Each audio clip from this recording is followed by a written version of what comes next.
What if I told you that not talking about your feelings could cost you your relationship? And what if we told you we both learned that the hard way?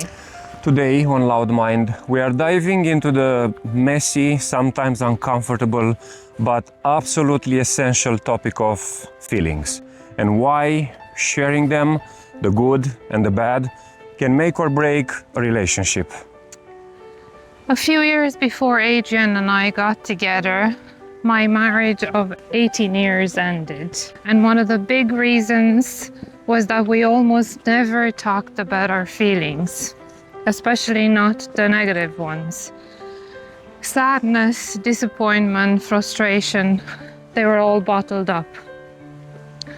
And I honestly didn't even realize how unhappy or how trapped my ex-husband felt until the day he decided to leave.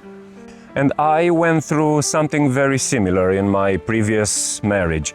There was no space for open conversations about emotions. Everything stayed under the surface until it was too late. And once you've been through that, you realize silence is not harmless. It's quite dangerous.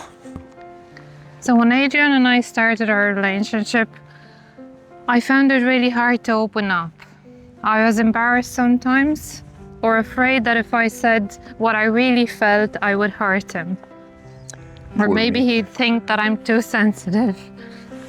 And I don't exactly have the softest delivery at times. I can be very blunt. So let's just say there were a few tears in the beginning. More than just a few. But what I came to understand was that behind the bluntness, his intentions were never to hurt me. Once we established that we're always coming from a place of love, even if our words sting in the moment, it became so much easier. Here is the thing. If you don't express what's going on inside, your partner has no idea. You might think you're protecting them or keeping the peace, but you're just building a wall between you.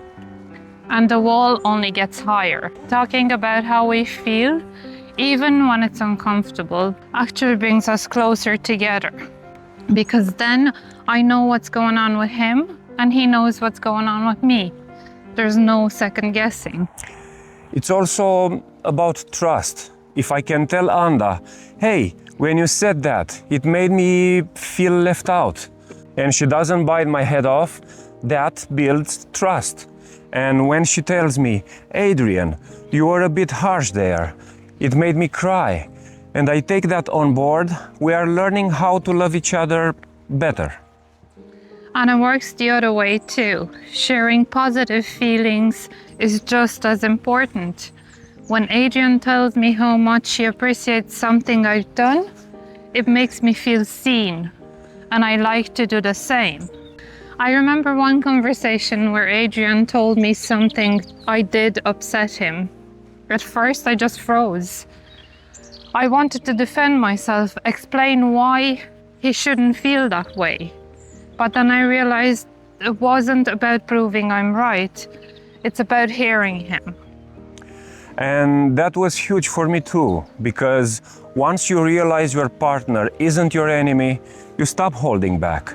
You can be honest and still be safe. So here is our advice for you. If you are in a relationship, don't bottle things up. Speak them out loud. Express your loud mind. Even if you stumble, even if it comes out messy, silence is where resentment grows.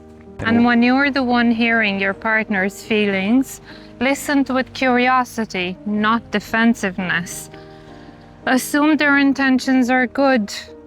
Most of the time, they're not trying to attack you, they're trying to connect with you. Start small if it feels scary. Share one feeling a day, even something simple like, I felt really happy when you made me coffee this morning. It builds up the muscle. And remember, expressing feelings is not a weakness. It's actually one of the bravest things you can do for your relationship. So, what is one feeling you've been holding back that your partner needs to hear? Maybe today is the day you share it. Let us know in the comments how you and your partner handle talking about feelings. We'd love to hear your stories. And thank you for watching Loud Mind, and we'll see you next time. Bye bye. Bye bye.